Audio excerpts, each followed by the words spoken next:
ഉളിക്കൽ ഗ്രാമപഞ്ചായത്തിന്റെ നേതൃത്വത്തിൽ ഹാപ്പിനെസ് പാർക്കിന്റെ നിർമ്മാണം തുടങ്ങി. വയോജനങ്ങൾക്കായി ഉളിക്കൽ വള്ളിത്തോട് മലയോര പാതയിൽ കേയാപ്പറമ്പിലാണ് പാർക്ക് ഒരുക്കുന്നത്. വയോജനങ്ങളുടെ സന്തോഷത്തിനും അവരുടെ വിശ്രമത്തിനുമാണ് ഹാപ്പിനെസ് പാർക്ക് നിർമ്മിക്കുന്നത്.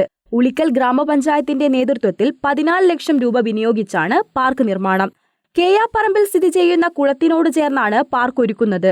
ഉപയോഗശൂന്യമായിരുന്ന കുളം 5 വർഷം മുമ്പ് 15 ലക്ഷം രൂപ ചെലവിട്ട് നവീകരിച്ചിരുന്നു. കുളം സ്ഥിതി ചെയ്യുന്ന സ്ഥലത്ത് ചുറ്റും കോൺക്രീറ്റ് വേലികൾ സ്ഥാപിച്ചു കഴിഞ്ഞു. സുരക്ഷയ്ക്കായി കുളത്തിനു ചുറ്റും ഹാൻഡ് റെയിൽ നിർമ്മിക്കുന്നുണ്ട്. ഇനി കുളത്തിനു ചുറ്റും ചെടികളും പുൽത്തകിടുകളും വെച്ച് പിടിപ്പിക്കും. ഇരുന്ന് വിശ്രമിക്കാൻ ഇരിപ്പിടങ്ങൾ ക്രമീകരിക്കുകയും ചെയ്യും. ശുദ്ധജലത്തിനായി കുളത്തിന്റെ ആഴം കൂട്ടുന്നുണ്ട്.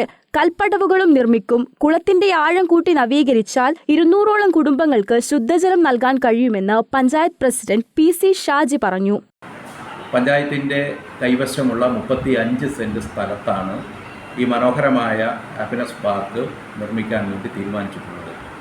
ഇതിൻ്റെ ആവശ്യത്തിലേക്ക് 10 ലക്ഷം രൂപ അടങ്കരായി ഈ വാർഷിക പദ്ധതിയുടെ ഭാഗമായി ഉൾക്കൊള്ളിച്ചിട്ടുണ്ട്. അവിടെ വൈകുന്നേരങ്ങളിൽ നമ്മുടെ പഞ്ചായത്തിലെ വയോജനങ്ങൾക്ക് സംഗമിക്കുവാനും ആ മനോഹരമായ സ്ഥലത്ത് അവിടെ ഇരിപ്പിടങ്ങൾ, അതുപോലെ പൂന്തോട്ടങ്ങൾ, അതോടനുബന്ധമായി അവിടെ ഒരു പൊതുകുളമുണ്ട്. ആ പൊതുകുളം വൃത്തിയാക്കി അതിന് വേലി നിർമ്മിച്ച് അതിൻ്റെ പടവുകളിൽ ആളുകൾക്ക് ഇരിക്കാനും അവിടുത്തെ ആ ശുദ്ധജലവുമായി ബന്ധപ്പെട്ട് അതിൻ്റെ ഒരു മനോഹാരിത കൂടി അനുഭവിക്കുന്ന തരത്തിലാണ് അത് ക്രമീകരിച്ചിട്ടുള്ളത്. മലയോര ഹൈവേയുടെ തൊട്ടടുത്തായി എല്ലാ സൗകര്യത്തോടും കൂടി പാർക്ക് യാഥാർത്ഥ്യമാകുന്നതോടെ ഉളിക്കൽ ടൗൺ വികസനത്തിന് മുതൽക്കൂട്ടാകും എന്നാണ് പഞ്ചായത്തിന്റെ പ്രതീക്ഷ. News bureau, Irikkur.